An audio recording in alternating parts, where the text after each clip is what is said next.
Today I'm going to be working on what I call a fireplace blowpipe. It's basically just a long pipe and it allows you to direct a stream of air into a fire without having to get your face too close to that fire. The origin of this piece dates back to a time when the fire in a fireplace was never really extinguished at night. They would simply bury some embers in some ashes, and in the morning they would revive that fire by blowing air into it, either with a bellows or with one of these blowpipes.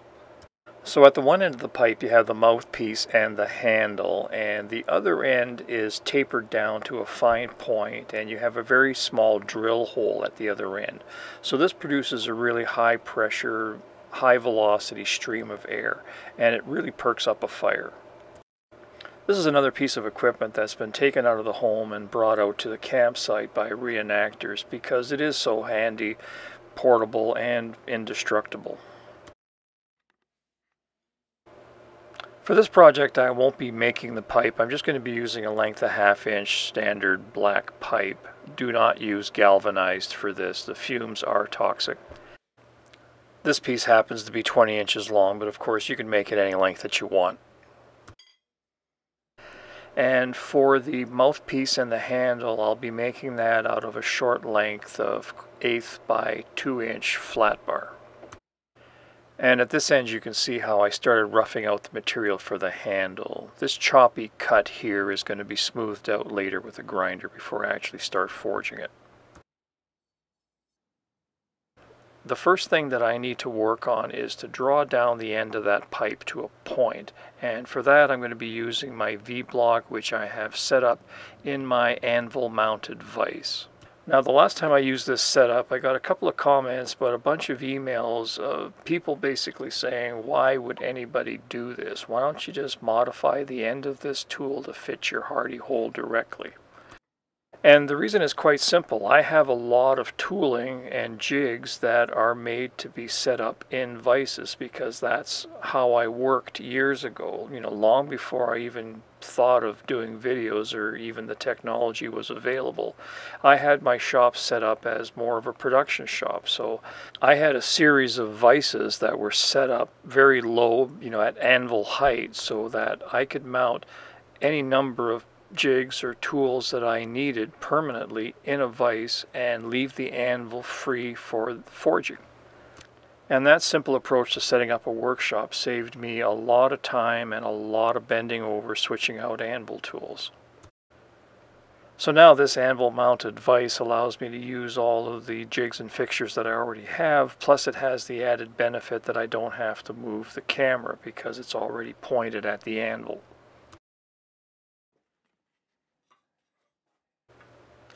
I'm going to be forging the end of this pipe with this light cross peen. It has a fairly broad face, but it still fits into this V-block nicely.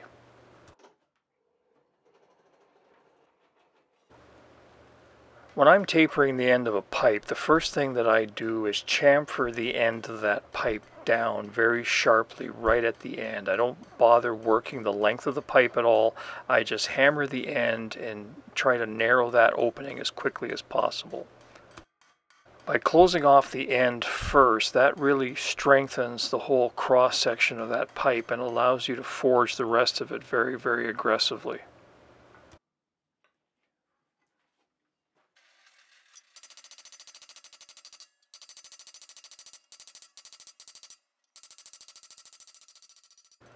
Now I'm ready to start hammering in the tapered section.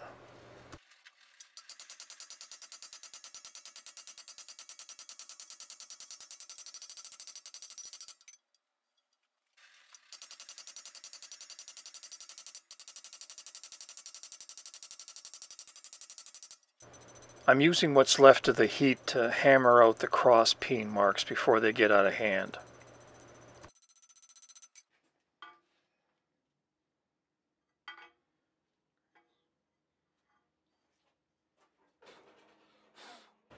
And with this final heat, I'm just refining that taper a little further.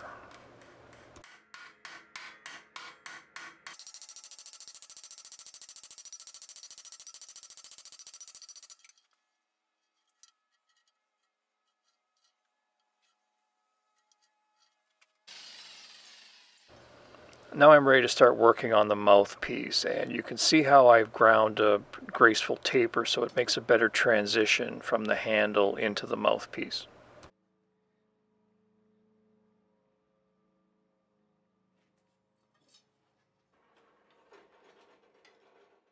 I don't really need to do a lot of forging on this. I'm basically just reorienting the handle so it angles out from the main plate, and I'll be rounding off the edges and tapering the end of the handle so I can curl it into a decorative loop.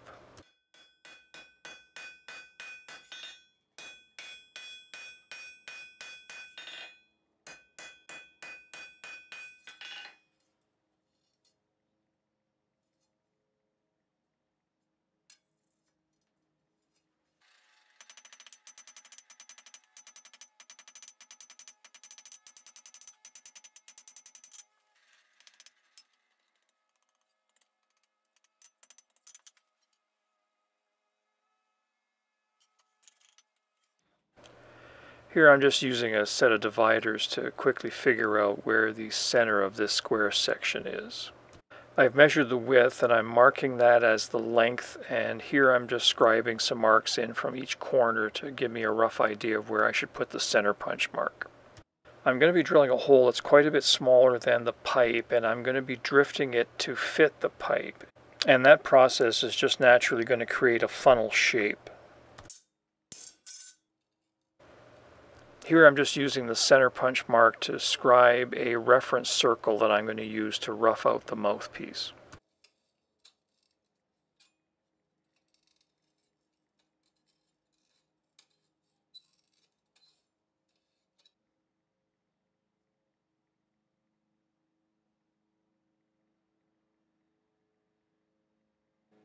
And here it is after I've roughed it out with the cutoff wheel. I'm going to be leaving it on the bar through the entire forging process. This is a small, awkward piece to be handling with tongs, so leaving it on the bar is just going to simplify the whole process.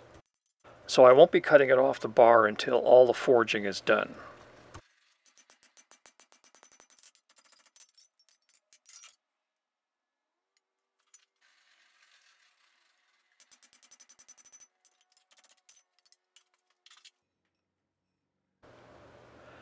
I'm resting this pipe on my hardy hole because I don't have a bolster the right size, and this final heat I'm going to be drifting the mouthpiece with the actual pipe to get the exact fit that I want. And that's the reason I started off by forging the end of the pipe, because I knew that I was going to need it for this operation.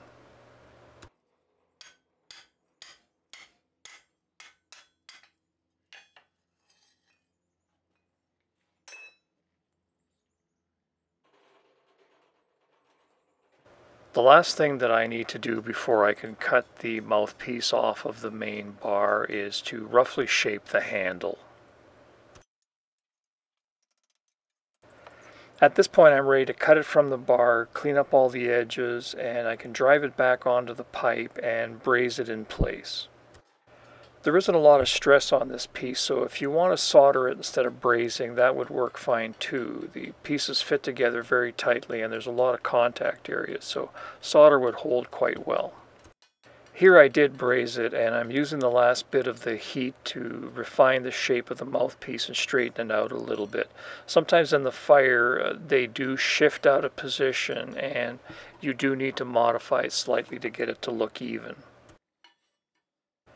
Whether you're using copper or brass, they do solidify at such a high temperature. It really does give you quite a bit of working time to refine the shape. The hammering also helps to break off all that thick scale that happens when you're brazing. It also helps to smooth out any drips or runs that are sitting on the surface.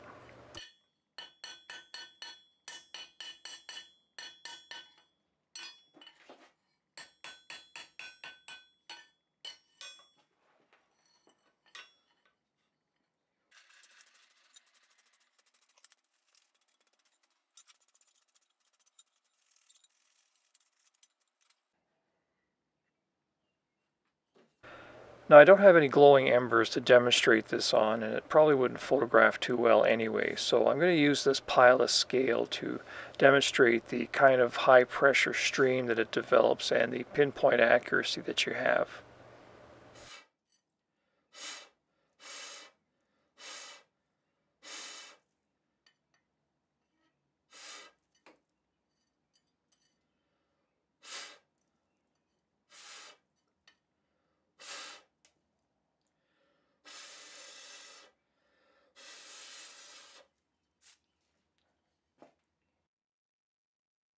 And again, here's what it looks like all assembled.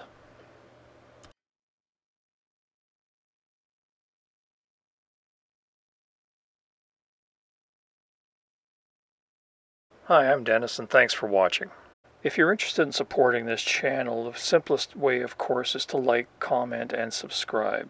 If you have questions and you want to contact me directly, you can do so by emailing me at either one of the addresses that I have listed here. It may take me a couple of days, but I will get back to you. Of course, financial support is always welcome. The only product that I produce is the information contained in these free videos. So if you like the work that I'm doing and the videos that I'm putting out, and you can spare a couple of dollars a month, consider becoming a patron by clicking the orange Patreon logo at the bottom of the screen. Thank you, and we'll see you next time.